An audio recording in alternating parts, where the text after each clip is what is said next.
Today, I'm going to be unraveling one of the biggest reasons that most small businesses fail and why most business owners are working far too hard and never get time to enjoy the fruits of their hard work. So the question is this: how do entrepreneurs like us who don't have an endless supply of cash, how do we leverage the best apps, virtual assistants, automation tools and systems to scale our businesses, increase our profits and have more time to do what we love to do each day? That is the question, and this podcast will give you the answer. My name's Dr. Steve Day and this is Systemize Your Success. So I've got a bit of a confession to make. I am by nature a total control freak. I am a micromanager and I find it really difficult to let other people do stuff for me.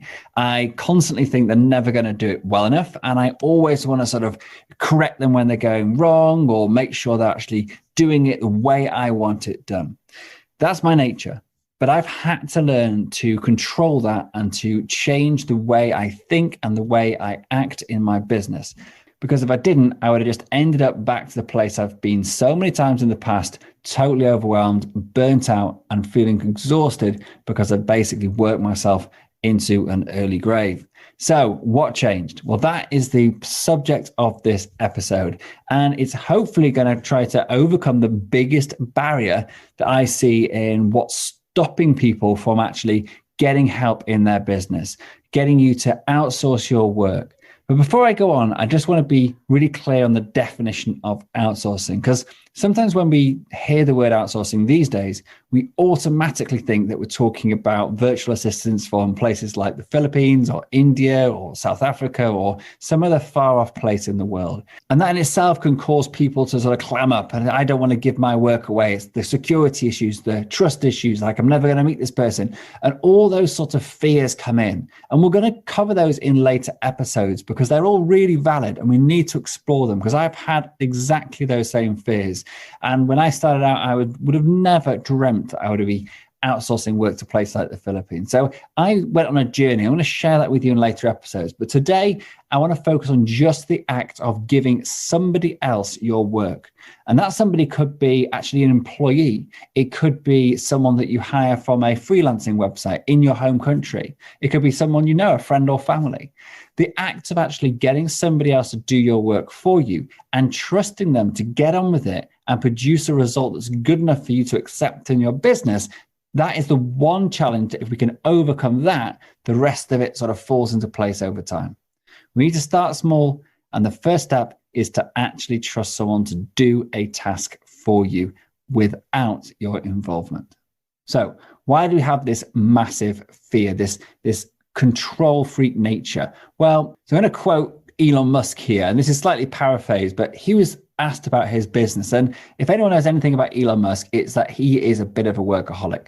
And he was asked about this: what made him or drove him to work 20 hours a day when he was running Tesla and trying to save it and trying to get it off the ground. And he talked about the fact that actually a business is like a baby, that once you've created it, you need to have time to nurture it and feed it and protect it and make sure it doesn't die. And if you don't give it all your attention and you turn your back even for a few hours or a few days or whatever, then that can lead to problems that then inevitably end up in the failure of that business. And in his words, that the business will die. So I think that fear resides in all of us business owners. It definitely does in me, and it does with everybody I've ever spoken to about this. That fear that all that hard work you've put in will go to nothing if you don't give it the attention and the time it needs. Now, this is a hugely important concept, I think, to get in our heads as business owners. And it's all actually about status. This is something that Russell Brunson talks about in his book, Expert Secrets, about the fact that actually as people, our decisions are driven really about the status that we have in communities and about the perceived status that we have in other people's opinions. So if we do something that will elevate our status and give us increased status in a community or in a group, that's a good thing. If we do something that will reduce that status, that's a bad thing. And if you imagine you start a business, so you turn your back on the whole traditional education and employment, that sort of path, and you decide to go it alone and start your business. Often we do this sort of against the best advice of our friends and family, but we're entrepreneurs, we're pioneers, we're going to do this whether it kills us or we go bankrupt. But the reality is We are never going to let that happen on our watch. Sadly, 9 out of 10 businesses do fail. But today I'm going to give you the ticket or the nugget that hopefully will make sure your business doesn't. And that is all about getting over this challenge of allowing the risk of you giving your work to somebody else, it being done wrong, and you having reduced status as a result, to get over that, to realize that actually, if you don't get over that, that the chance of your business being successful is significantly reduced to almost zero.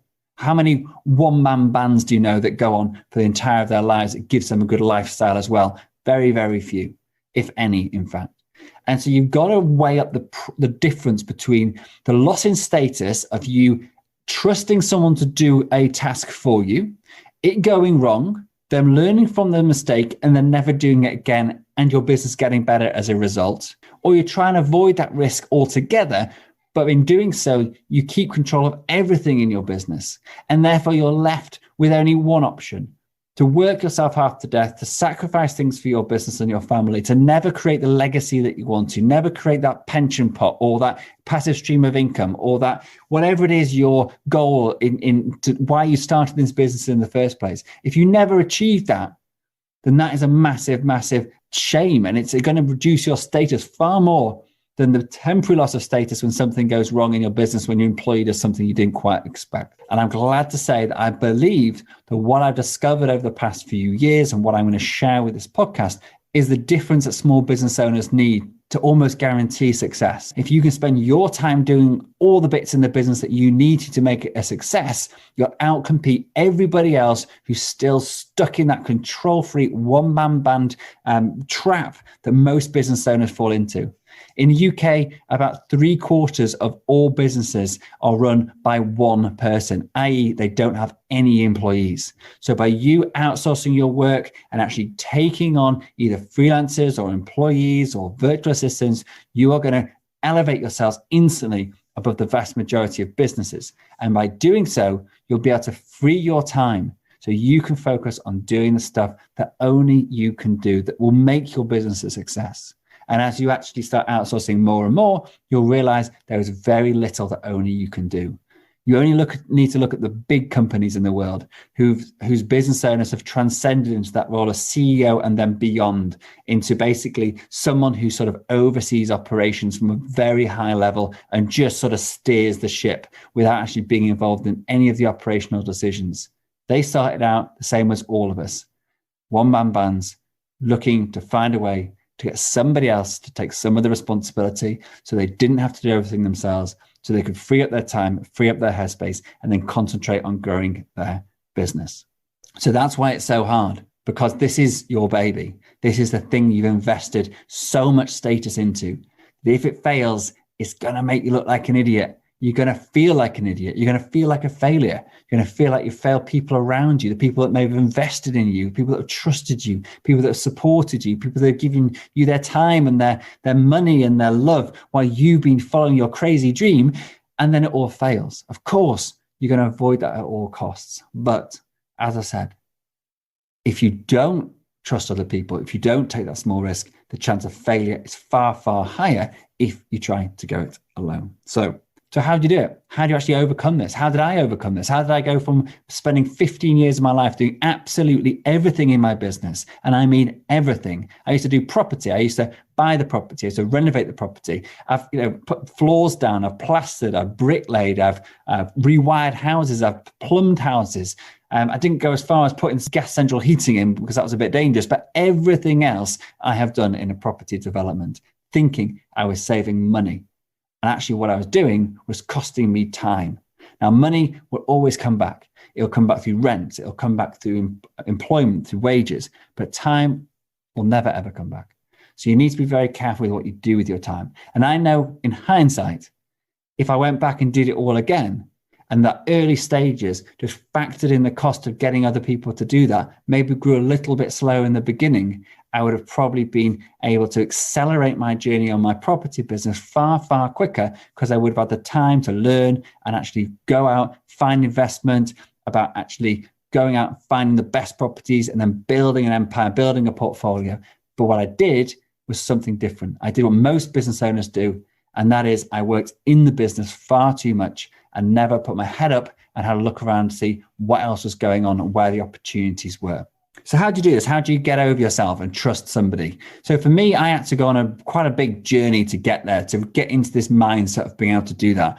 I actually, before I started medicine, was a total control freak. I then went and learned to be a doctor, and I worked in a hospital in a busy A&E for a number of years. I also ran a committee called the Lessons Learned Committee, where we did root cause analysis onto patient safety incidents and figure out what went wrong. When I was working in A&E, I worked as part of a team, and it was pretty clear that there's no way I could do everything in that department. I had to delegate. I was also delegated to. I was never the big boss. And so I had to actually learn to accept responsibility and also pass over responsibility. If I didn't, people would have died. I couldn't have done it all myself. I didn't have the time. And therefore, I had to learn how to work as part of a cohesive team where everybody has their role, and realize that the stuff that it was my role to do was the only stuff I should be doing. And if I spent my time doing other tasks that maybe the nurses' jobs were, or the cleaners' jobs were, or the porters' jobs were, if I spent my time doing that stuff, which of course I could, I have the ability to push a bed around in a hospital ward, but it would have meant I wasn't doing the thing I was paid to do. And that was administer the medicines, or write the prescriptions, or diagnose the diseases. You see, when you put it in context like that, it's so obvious that the person whose role it is to do those things should be doing those things. Because if you try and flip that round and put the porter in the position of the doctor, they're not going to be able to do it because they don't have the knowledge and the expertise. So think about this in your business. What is it that you can get other people to do so you can focus on doing the stuff that only you can do? So the second part of my journey of transformation was about this Lessons Learned Committee, as I mentioned. And in that, we used to look at patient safety incidents, and we used to look at every part of the hospital as a system. And we'd say, okay, so where did the system fail? We had a motto in the Lessons Learned, which is all about, you never blame the person, you blame the system. There's always a fault in the system. If it was the wrong person in the wrong role, the system shouldn't have put them there. If that person was too tired and they make a mistake, the system shouldn't have let them work so hard. If there was an incompetent person, the system shouldn't have let that person be in the room.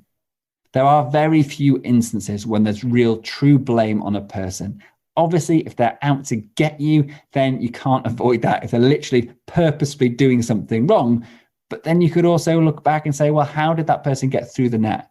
How did they get into that position of power? Was it something actually the way the system has treated them that have built up a resentment, which then they're acting on? There's always a way when you look back to actually indicate some part in a process, some part in a step, some step in a process, or part of a system in which actually, if we identify that, if we fix that, the chance of that problem or that situation ever occurring again is massively reduced. And that's what Lessons Learned was really all about. So that new way of thinking about working and about delegation and about blame and about responsibility, I came out of medicine and back into the world of business. And that's when I started developing ways of helping myself and then other people get over that mindset issues of trusting other people with their baby, of trusting other people to do their work for them in their business. And so I developed some frameworks to help me, and now I share those openly with anyone that will listen. I want to give you those frameworks right now. So the first one is about creating your personal systemization plan. And this is basically helping you to identify the right tasks, the best tasks for you to outsource first. If you get this right, you'll be offloading stuff that's simple and saves you loads of time, and you'll get massive benefit really quickly, and you'll see the value of outsourcing. So you've got to start with stuff that you know well, that it's going to be simple for you to get rid of, and it's going to save you a good amount of time. So to work out if it's going to save you a good amount of time, simply start jotting down everything you do every single day. So put a long list on a spreadsheet on one side, and every single task you do in the first column. Then every time you do that task, every single day for the next week, or I do the next month, you're just going to put how many minutes it took you on that spreadsheet on the corresponding row. At the end of the month, you're just going to add that up and find out which task took you the longest. It's that simple. Then decide which of those tasks do you know well and could you easily outsource. And then get rid of stuff that's going to save you the biggest amount of time, but also be the easiest to outsource. So now you've got something really easy that you can actually hand over. And now we get into my 4S STAR framework. So the 4 S's stand for short, simple, serene, and supported. And so you've actually already covered the first 2. So you've decided short tasks as in short for you to actually outsource, simple as in simple for you to outsource. Serene, that means something that isn't mission critical, because when it goes wrong, and it will, when you're first starting out, somebody's always going to make a mistake. Make sure it doesn't get you massively stressed. So pick something that isn't actually that important, because right now we're not actually trying to scale our business and take over the world. We're trying to learn the skill of outsourcing our work effectively, of building trust with somebody. So therefore, you don't want that to go completely to pot when that task is maybe done wrong or is delayed, and you end up ruining that relationship because you get stressed, then you have a conversation and you give them some horrible feedback and it all goes downhill and it spirals out of control and you can never get that back. So when you're first starting to outsource your tasks, make sure you start with that simple stuff. Make sure you start with that easy stuff and that serene stuff. So it's not going to get you stressed if or when it goes wrong. And lastly, the last S is supported. You've got to have realistic expectations about the amount of support a new person coming in will need from you until there's such a time where you've developed your ability to systemize and outsource your work to a point where you can actually delegate really effectively, that even a new person coming in can pick up any task and do it without your involvement. And we'll get you there throughout the podcast series. But right now, it's just important to know that it will take your time to start getting somebody else to help you and work with you. And if you put that time in now, if you support that person now, it will pay in folds in the future, not only as that person progresses and becomes better, but because you will grow in confidence and ability at outsourcing and designing your tasks and designing your systems and getting rid of your work, because you're going through this process in a sensible way with realistic expectations. So the 4 S's: short, simple, serene, and supported. Start with tasks that meet those criteria. Pick the stuff that's going to save the most amount of time and just get going. Give it a go. I always say to my clients, what is the worst that can happen? And if you followed that criteria, if you use those frameworks, the worst that can happen isn't going to be catastrophic for your business. And going back to my days in A&E was where I learned to put this risk into perspective and to be realistic about actually what is the possible worst that can happen. When I worked in A&E, the worst that could happen was someone would die.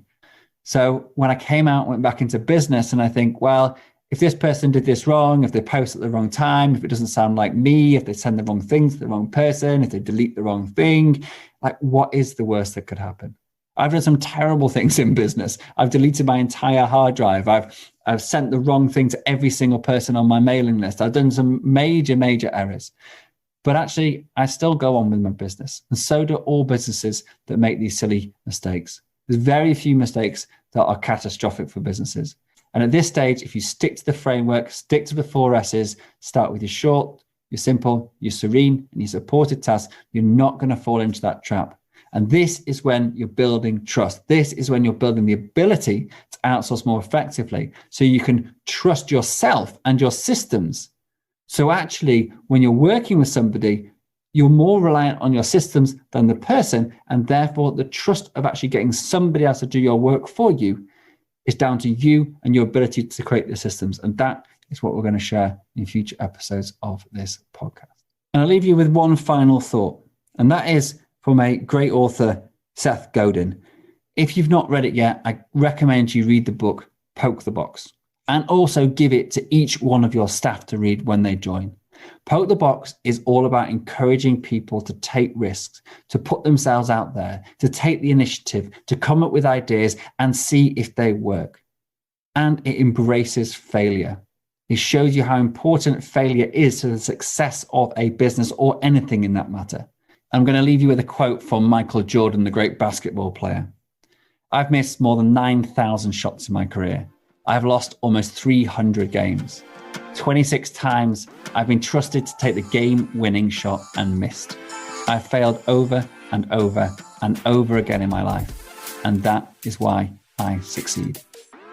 Bear that in mind when your staff fail or you fail, and don't be too hard on them or yourself. Thanks very much. Thank you so much for joining me and listening to this episode. I'm well aware there are hundreds of great business podcasts out there, and you chose to listen to this one, and for that I am truly grateful. Hopefully what you heard today took you one step closer to building a successful business so you can share your passion with the world and serve an ever-growing number of people. If you got value out of today's episode, then so will someone else you know. By sharing with others what has helped you along your way, you will grow your influence and be the guy or girl that everybody wants to know. So please hit the share button right now, and also remember to subscribe to this podcast so you don't miss future episodes. It's impossible for me to cover absolutely everything in these podcasts, so please do head over to systemizeyyoursuccess.com right now and download the show notes, transcriptions, and some of my best frameworks and systems for free. Thanks again for tuning in and being a part of this amazing community. Until next time, this is Dr. Steve Day, and you've been listening to Systemize Your Success.